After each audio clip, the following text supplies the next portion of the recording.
Hi, this is Pi Squared from the Twisty Puzzles Forum, and I'd like to present the half buck. It is half of a buckyball. It's what you would get if you took the Tuttminx, which Lee Tutt made in 2005, and sliced it in half with a katana. Don't worry, I didn't do that. This is cast from 3D printed masters. Of course, you can see it's not done yet. I still have to fill in some of the little holes and also some of the bigger holes, and then sticker it. Even so, at this point, it turns pretty well. It locks up ever so often, usually on the pentagonal faces, but I'm working on that. Just like on the Tuttminx, the pentagonal faces turn by 72 degrees, just like on a Megaminx too, but the hexagonal faces turn by multiples of 120 degrees. You can't make a turn like this and then turn a pentagonal face, or a hexagonal face for that matter. That's because these edges are differently shaped than these edges. That's just due to the geometry of the buckyball.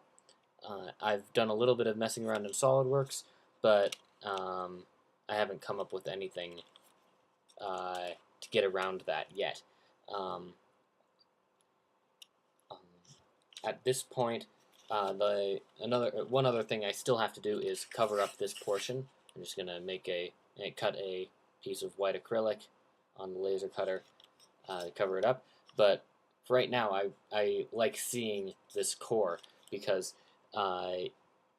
this was the first time that I tried a money-saving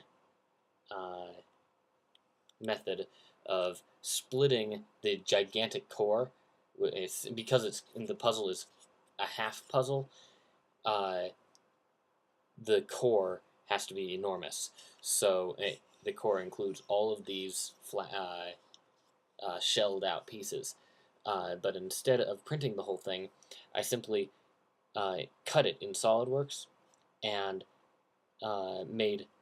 printed one piece, and then made 5 cast parts from it, and glued those onto the central core. This saved a whole lot of money and came out pretty well. One last interesting thing about this puzzle is that if you can see there's no screw in any of the pentagonal faces.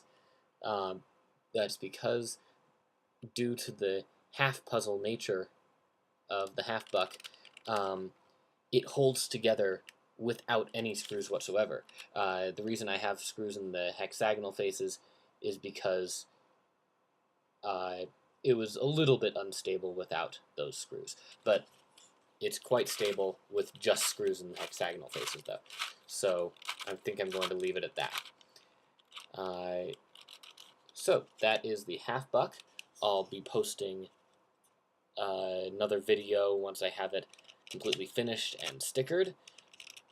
There's a good chance that I will sell this on eBay once I've solved it a couple times, unless I make my own version, in which case I'll sell it without solving. Until then, thank you for watching.